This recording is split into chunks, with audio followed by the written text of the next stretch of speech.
Kalau dia berani, ketika dia disampaikan, itu harus dilaksanakan. Itu selain sebagai politisi pengecut, ya itu bukan laki-laki juga. Kalau gitu pertanyaan saya kemudian, kapan itu akan dikeluarkan menurut Anda? Ya harusnya dikeluarkan saja kalau memang udah punya. Jangan pakai beralasan dititip sana, titip sini. Itu kan kayak bocah gitu ya. Saya tantang Hasto untuk besok keluarkan videonya. Jadi jangan jadi politisi pengecut, laki-laki pengecut yang hanya habis lempar sesuatu langsung dia kabur gitu. Ya ini yang terjadi sekarang. Nah, kalau Itu gitu bukan bukti. Yang saya sampaikan adalah saya dititipi dokumen dan dokumen itu bisa menjadi bom waktu. Itu kalimat saya. Saya lebihkan, saya kurangi. Dan saya bilang dokumen ya, artinya saya tidak bilang saya pegang raw video, saya tidak bilang saya pegang foto. Kenapa ini bisa saya sampaikan? Karena tidak lama dari saya bicara itu, kemudian beredarlah video-video atau apapun lah kepada saya terkait kasus teror Ibu Iriana. Oke, dan saya ulangi sekali lagi, yang saya pegang adalah dokumen. dokumen. Nah, ya, yang kedua, ketika saya menerima dokumen, sudah pasti saya bukan orang bodoh dan Pak Hasto juga orang pinter kan.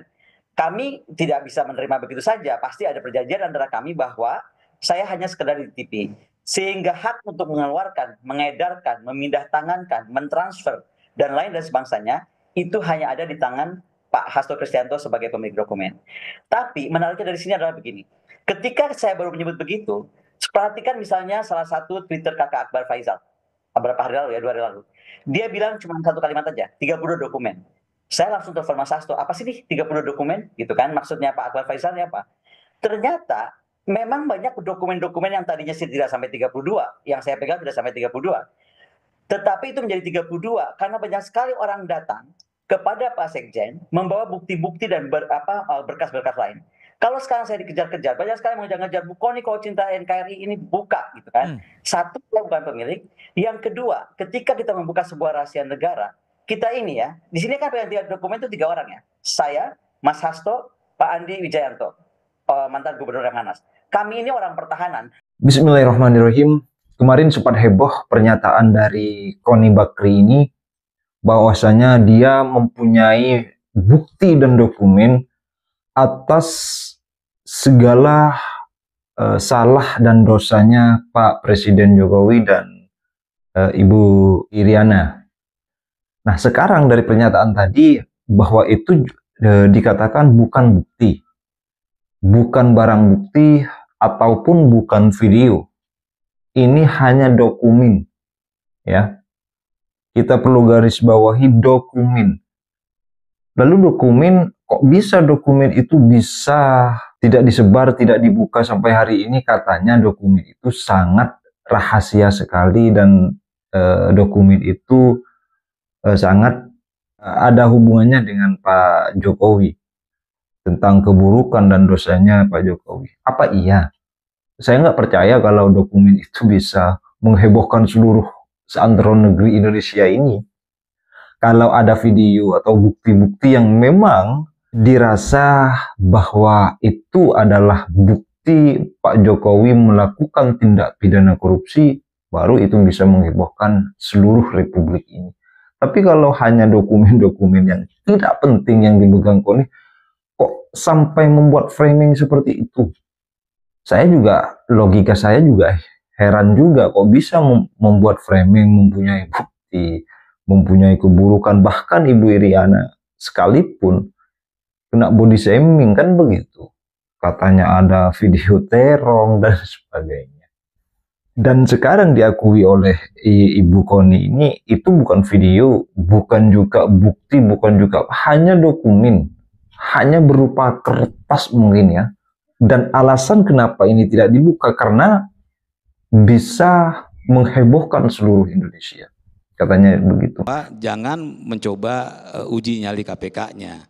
Ini hanya ke situ aja. Jadi mengingatkan sebenarnya, saya mengingatkan Pak Hasto sebenarnya gitu. Itu aja sih poinnya. Baik. Tapi gini, Bang Ruhut, ada pertanyaan yang menarik. Pak Hasto ini kan bilang bahwa dia ini punya dokumen dan video skandal pejabat, bahkan termasuk video skandal korupsi. Nah, atau jangan-jangan ini cuman ya bluffingnya Pak Hasto aja supaya aman? Masa bluffing dibilang? Karena itu mungkin adik saya belum kenal Hasto. Hasto itu satu sekjen kami yang terlama Hmm. di era PDI Perjuangan, ketua umumnya Ibu Megawati Soekarno Putri. Pekerja yang baik, rendah hati, orangnya baik sekali. Dia taat hukum.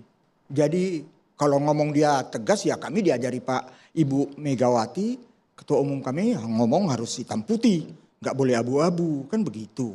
Jadi percayalah, Hasto itu dia itu orangnya enak, pekerja keras. Bahkan kalau ada kader-kader kami, kan di kami juga ada aja kader, Bang, abang kok dekat sekali sama Hasto.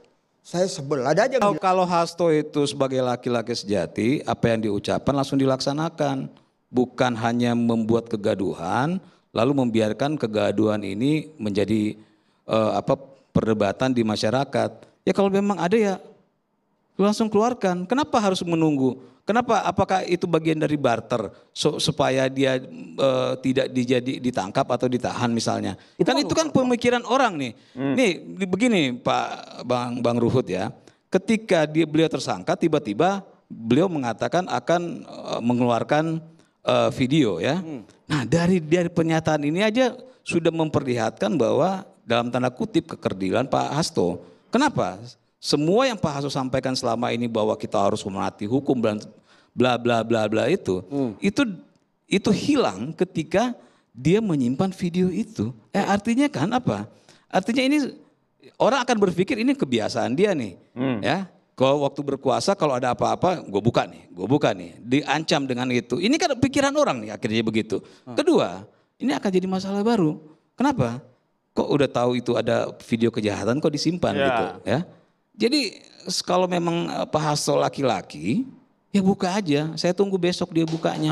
Baik, Bang Ruhut. Kenapa kok disimpan, gak dibuka aja? Kenapa bahkan tidak diserahkan aja langsung ke KPK kalau memang itu adalah dokumen dan video skandal pejabat? Seorang politisi, barang itu ada Bang. Jadi abang gak usah khawatir. Itu bahasa pengecut itu. Statement yang dianggap pengecut. Nah, itu bahasa pengecut. Ya, kalau dia berani, ketika dia udah sampaikan, itu harus dilaksanakan. Itu selain sebagai politisi pengecut, ya itu bukan laki-laki juga. Kalau gitu pertanyaan saya kemudian, kapan itu akan dikeluarkan menurut Anda? Ya harusnya dikeluarkan saja kalau memang udah punya. Jangan pakai beralasan dititip sana, titip sini. Itu kan kayak bocah gitu ya. Itu seninya berpolitik katanya. Enggak ada, itu enggak ada seni politik itu. Itu pengecut. Itu kalau pengecut itu beralasan selalu ini bagian dari seni politik, itu enggak ada. Kita berpolitik itu bukan harus setelah lempar batu lalu sembunyi tangan, kan begitu sebenarnya ini kan. Setelah dia lempar, terjadi kekacauan, dia pura-pura kemana-mana. Ini sebenarnya ada apa enggak? Ya, atau ini hanya seperti orang lagi tenggelam, apa aja diraup gitu.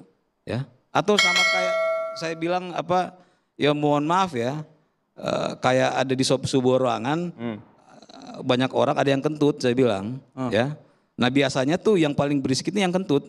Ya, dia menyalahkan orang lain segala macam, supaya dia tidak dituduh sebagai orang yang kentut. Nah ini yang terjadi sekarang. Jadi makanya saya bilang di tempat ini, ya saya tantang Hasto untuk besok keluarkan videonya. Jadi jangan jadi politisi pengecut, laki-laki pengecut yang hanya habis lempar sesuatu langsung dia kabur gitu. Ya ini yang terjadi sekarang. Nah, kalau Apa yang dikatakan oleh Pak Teddy ini memang benar. Seharusnya jangan membuat framing dulu. Seharusnya memang kalau memang ada bukti, ayolah langsung berikan kepada orang yang wajib, orang yang berwajib ya. Baik itu kepada KPK atau pihak kepolisian ataupun pihak-pihak hukum. Kalaupun ada.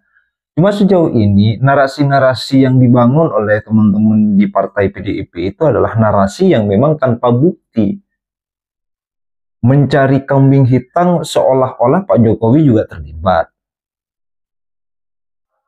Terus kemudian Pak Hasto yang kata Pak Ruhut itu bahwasanya sekjen Pak Hasto ini adalah sekjen paling terlama Ibu Megawati sebagai sekretaris jenderal di PDIP. Nah, kalau memang teman-teman dari PDIP ataupun Pak Luhut ini bisa membuktikan bahwasanya Pak Hasto ini tidak bersalah, lalu kemudian Pak Jokowi juga melakukan tindak pidana korupsi, tindak pidana kejahatan misalkan, mempunyai bukti itu ya silahkan dilaporkan. Atau jangan-jangan ini hanya narasi framing untuk menyudutkan keluarga Jokowi, untuk menjelekkan keluarga Jokowi. Kasihan juga kan, Pak Jokowi sudah di Solo, Ibu Irina juga di Solo, dan yang menjadi wakil presiden sekarang putranya, bukan Pak Jokowi. Lalu kenapa sampai hari ini seolah-olah PDIP ini nggak mau move on dari persoalan ini? Jadi kekalahan di Pilpres 2024 kemarin itu disebabkan oleh Pak Jokowi. Itu yang mungkin yang bikin sakit hati dari teman-teman PDIP, sehingga belum move on sampai sekarang dan masih saja membuat framing-framing. Kalau ke Pak Prabowo kan tidak, katanya Ibu Megawati di pidatonya, Mas Bowo mau ketemu, sering ketemu dengan Mas Bowo, dan PDIP memilih untuk tidak di luar pemerintahan atau menjadi oposisi, tapi tidak juga untuk masuk di kabinet dan sebagainya, bla bla bla bla. Kenapa PDIP ini masih menyerang Pak Jokowi gitu? Padahal kan Pak Jokowi selama ini tidak saya pernah dengar Pak Jokowi itu membuat narasi bahwa PDIP begini begini begini begini, ataupun juga keluarga Pak Jokowi baik itu Gibran, Kaisang, semuanya lah menyinggung tentang persoalan kehidupan PDIP, kehidupan Ibu Megawati, kehidupan Ibu Puan Maharani. Tidak pernah. Saya tidak pernah saya tidak pernah menemukan di berita online ataupun offline Pak Jokowi menyinggung tentang masalahnya orang, rumah tangga orang, apalagi beliau tidak dianggap di kadernya, apalagi beliau tidak dianggap di partainya sendiri.